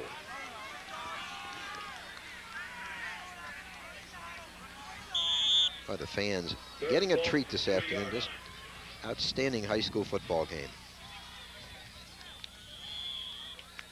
And Paulsboro will take its 2nd timeout of the half. Today's game brought to you by Big Marty's. Big Marty's located in the Southwood Shopping Center in Woodbury. Big Marty's giving us a lot of specials because of this football season. They're selling us remnants from $59. They're offering carpet completely installed from $9.95 a square yard. Stop in today, stop in during the week, but stop in to Big Marty's Southwood Shopping Center store in Woodbury. 24-hour installation. We'll get there in a hurry. We'll get that new carpet down. All credit cards accepted. Financing available. Big Marty really does sell carpet cheaper. Big Marty would like this game, Mike. Big can play some football. 3rd down and goal at the 3-yard line. Well, Coach, what do you call? Well, I tell you what, anytime I'm in a third down situation with a player like Harvey, I'm going to do what most people like to do here anyway. I'm going to get him on the corner and have him try and catch the Sterling defense between and betwixt. I am convinced this guy knows how to read keys, knows whether or not he should take off with the football or if he should deliver it with the pass. Right now, who's gotten you down here? Kevin Harvey. Who do you have to call? On Kevin Harvey. Where do you have to get him? Out to the corner. He knows where the end zone is too, Mike. Second leading scorer in South Jersey, 8 touchdowns coming into the game. Third down and goal. The fans on their feet, both sides of the field. Ball at the 3-yard line. Harvey back to throw. Thought about running the draw, trying to get to the corner. Harvey tripped up and he's into the end zone. What a block, Bob, thrown by Charlie Kidd over on the right side. I thought the way Paulsboro, a couple of players thought they had a penalty flag, but I don't see one. They're just happy. Now it's an injured player. Injured Paulsboro. That's what player. it is. That is Nevis, I believe. And he's got to kick the extra That's right. Time out. Nevis, the kicker, is down time out. injured at the 3-yard line after the touchdown run by Harvey of 3 yards gets Paulsboro within a point at 14-13. 9th touchdown of the season for Harvey. Boy, this is an amazing turn of events. Injury timeout. At this point, unless they have a second kicker, they got to go for 2 and run a similar play here. Again, Harvey's the man. I mean, nobody else gets it but him. Pass run option. But I'll tell you what, Harvey's going to thank when he sees the films of this game, Charlie Kidd over on the right side. He was the split receiver over there. He went down. He was a receiver. He would have been the receiver that Harvey's going to look for if the initial receivers were not open. Remember, it was a busted flow to the right side. Kidd got into the face of the man who was playing him man-to-man, who had to come off of him, make the tackle. He was unable to do it, and Harvey got into the end zone. Nevis hurt. It's an injury timeout, remember, therefore it doesn't go against Paulsboro. The important point here, it doesn't matter if Nevis gets up or not. He's got to go to the sideline for at least one play. He cannot kick. Therefore, unless they had called a timeout, which they didn't do, he cannot remain in the game. You got to set up a 2-point play here. They cannot, in my mind, call a timeout now to get him back because of the amount of time given to him on the injury. He must go to the sideline. 7:58 to play. Plenty of time, and they have been dominant offensively. But why not? I mean, at this point, get that 2 points if you can and jump into the lead. Put the real pressure on Sterling. Well, it certainly removes any second guessing from Howard, doesn't it? Yeah. Unless a strong backup place kicker that we're not aware of. You're going to find out in a second or two. We'll take the time with Nevis getting him off the sideline. Hopefully it's something in the foot area, not the knee. I would believe the way they're walking on it must be that an ankle. And he's also the kickoff guy. He's also their punter. And loss if he can't come back. And one of the most experienced players on that club. It helps them offensively and defensively. Paulsboro now lining up to go for the lead and possibly the win. Down by a point. They'll go for 2. 3 backups in the backfield behind Harvey. Harvey rolling right. Harvey firing back, and it's dropped. There's no. Harvey had his man open, Mike Bell. Connection not there, and incompleted. And Bell's hurt, I think. Bell's hurt also as he just plays the ball. Said, get over here and call to the sideline. Tell him I've got an injury here. That was the change of possessions. Watch, the wind holds this football up. Harvey comes across all the way. He wants to look back now. They're trying to flow against the grain of the defense, and the ball like flutters for the first time on any pass he's thrown, and as a result, Bell was unable to get it. He had his man beat. The guy was reacting, but he was reacting after having been beaten. Flutter, flutter, the first duck that he has thrown all day long, and I think it's a result of the change in the field position because of the wind. Great effort by Bell, and of course they're now tending to him. So really 2 different football games. Sterling owned the first half, leading 14-0. Paulsboro has dominated this half, back to within 14-13, and we're going to have to find out later, Mike, what Howard would have done had Nevis been able to kick the extra point. So early would have, I think you're absolutely right. He would have gone for the 1. I'd asked you during a timeout what you do, but there was so much time. We're in charge here. They would have gone for the 1. It's still just under 8 minutes, 7:58 to play. They definitely are going to get the ball at least one more time, maybe twice. at least. And the way they have been moving the football, I think the name of the game clearly was go for the kick, go for the extra point. Nevis walking around over in the sideline looks to be in fairly good shape. Steve Gurick is the backup kicker, so he'll do the kickoff work for Paulsboro. Gloucester County College brings you today's game. Gloucester County College is adding a new $3 million center for engineering technologies, nursing, and allied health. You can enroll in these challenging and rewarding programs now. Call 468-5000 extension 221 for information. Gloucester County College. Mike, how many games have we done in 13 years that were ballyhooed that we thought were going to be great football games that turned out to be bummers? This one did not. This is just a great football game. They can sometimes, and maybe more often than not, fall below expectations. Fall below the advertised kind of game you anticipate. This has not done that. Sophomore Steve Gurick, the pinch hit kickoff man now for Paulsboro, number 69. Bell walking off under his own power, but obviously in some pain. Long way to go, 7:58. Paulsboro within a point. Well, let's see what kind of kick we get here. He was done a great job at kicking today. Not a bad one at all by Gurick. Santana at the 21. Santana finds a seam and makes a nice return to about the 44-yard line, giving the Knights outstanding field position. Sterling, which moved the ball very effectively in the first half, not nearly as effectively here in the second half. They want to run off some time. They want some first downs.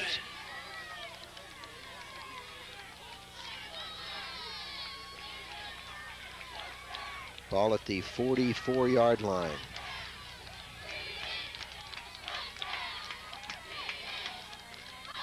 Fox, he's been a workhorse all day.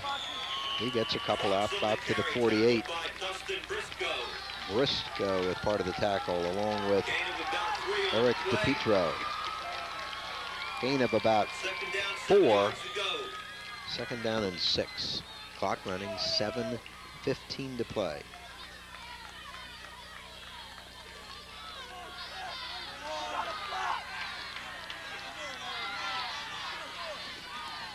Jones.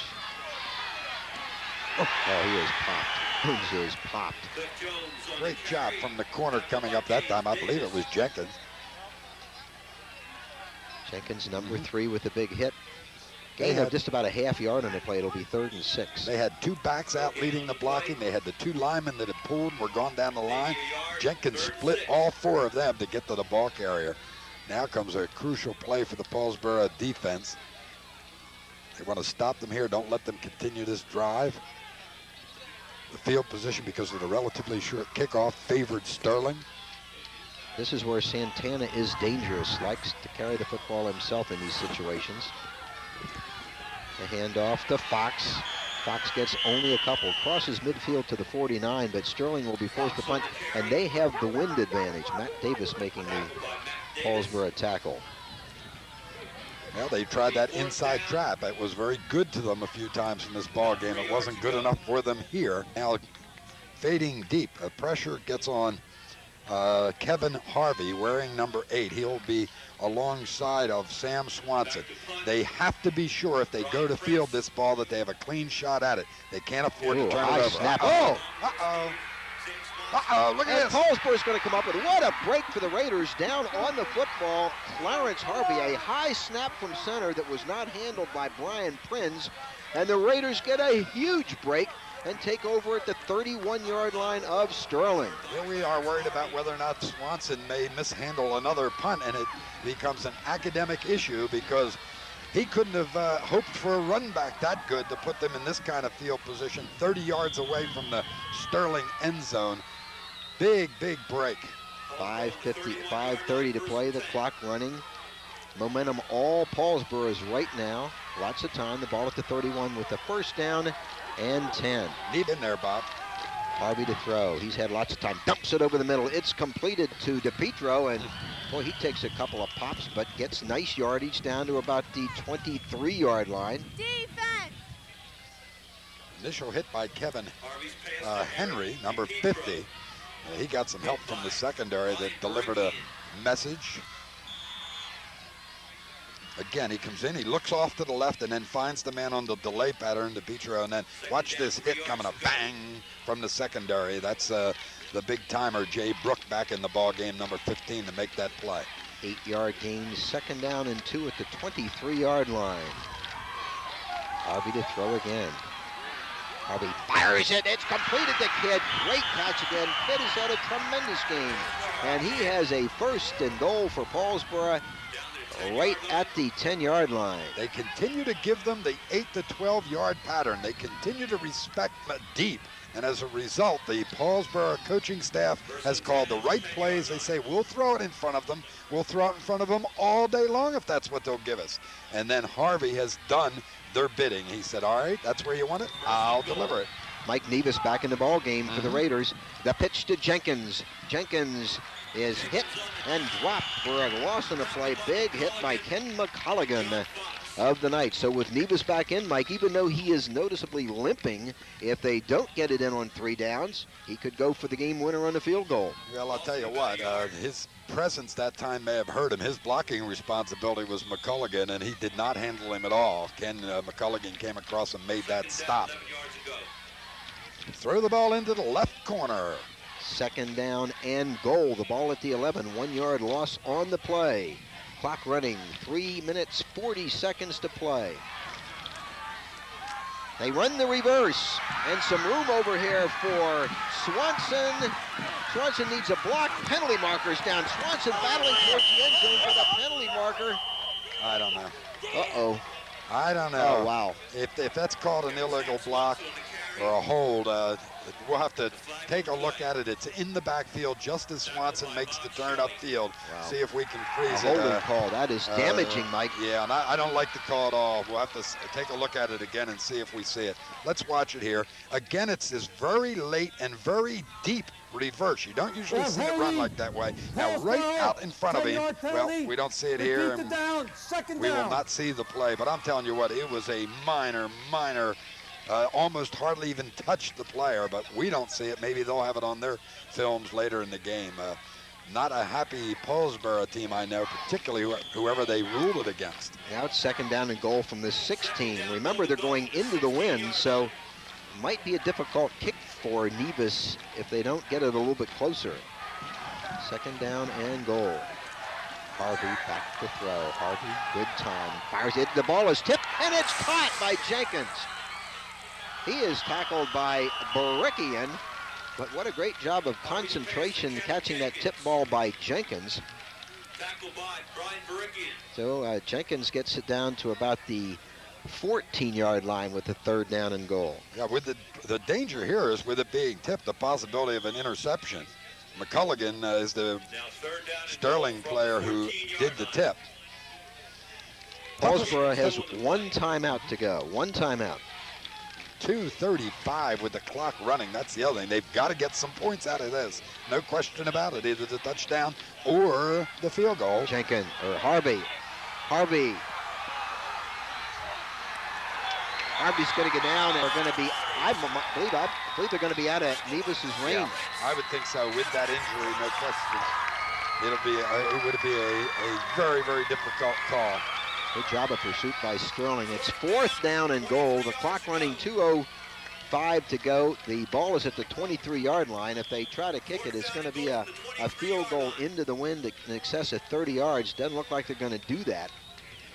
So this might be the last hurrah for Paulsboro. Let's see what the freshman quarterback Harvey can do. He'll shoot for the end zone. I'd have another end in for Nevis to get him downfield. He's just even going to stay in and block. He isn't even going to run a pattern. Harvey looking into the end zone to Kidd. It's batted away by number 15, Jay Brook, and Sterling will take over. Well, it's not over. There's 1:35. They do have a timeout. It all depends now on Sterling's ability to hold on to the football. Will this be just unfortunate this goes down this way, 14-13, because of an injury to the extra point kicker right before it. Harvey has no choice but to get the ball into the end zone. He only has 1 man there that he sees. There was a receiver off to the right who was given area because he wasn't near the goal line. They closed on it, knew what to do here, and knocked it down.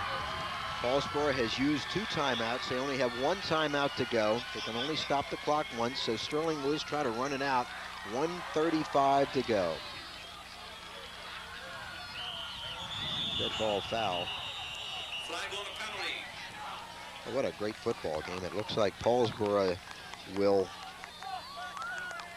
drop from the list of unbeatens, but not without a outrageous second half effort. They will drop out of the top 10. They're listed at 5 coming into this game. And Sterling will vault into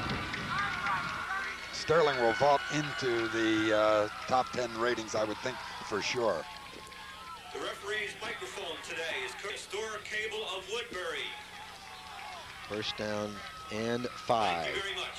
Ball at the 27-yard line. Fox. Not much doing. Hit by number 17, Derek Haney and Richardson in on the tackle.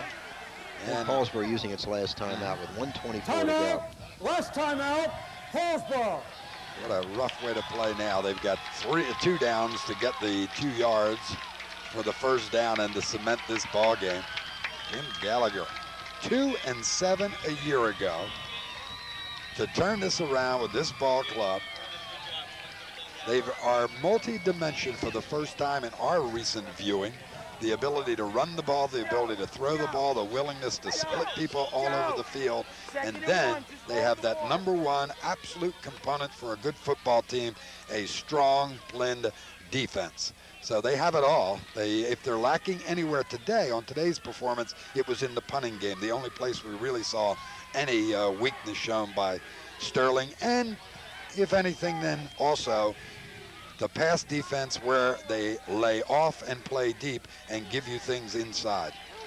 Second down and 2. The ball at the 31, but Sterling just wants to kneel down, sit on the football. Nothing Paulsboro can do about it. I'm surprised they're running this kind of play, Mike. Well, it gives them the first down. Now they can do it without any problem. Now they take all the time as soon as they wind the clock with the movement of the chains. Mike, I had great expectations when I came for this football game, and I have not been disappointed. Well, I'm disappointed over one thing. That 2 teams evenly matched beforehand, evenly matched in this game. It's coming out on top because of an injury at the wrong moment. That's the only disappointment in this game. First down and 10. Santana, who's had a real terrific game at quarterback for Sterling, kneels down. Nothing Paulsboro can do about it. But, you know, Glenn Howard will bring this team back, Mike. That's one of his great abilities as coach of this football team. This team will not get down. They'll be back next week. I think we're seeing a couple of playoff teams today, Mike. Paulsboro in 1, Sterling in 2.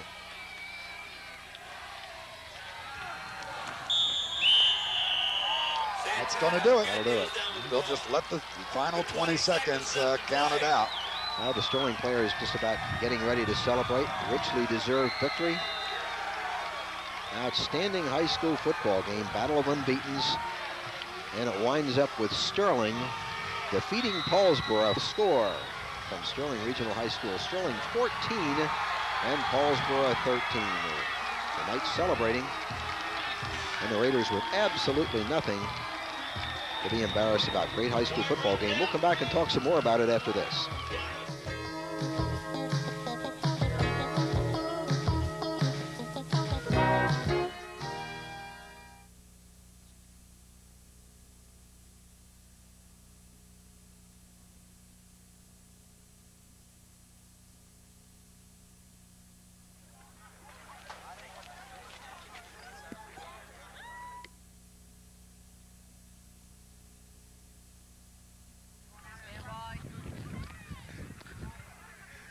It was ballyhooed. It was advertised. It was written about in every newspaper. It had the attention of all the media outlets today. Radio, TV, newspapers, photographers. We got everything we wanted, Bob, except maybe tarnish from my point of view. It comes down. Sterling dominates the first half.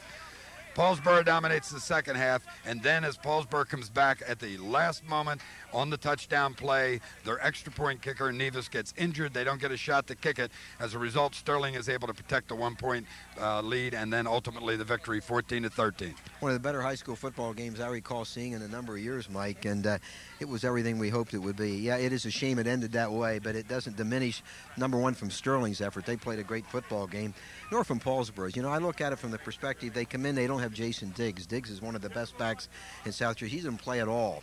James Davis gets hurt in the first half. He doesn't play in the second half. They wind up with a second-string backfield working behind the freshman quarterback. They still come back to within a point, and they're in a position to win it at the end and can't do it.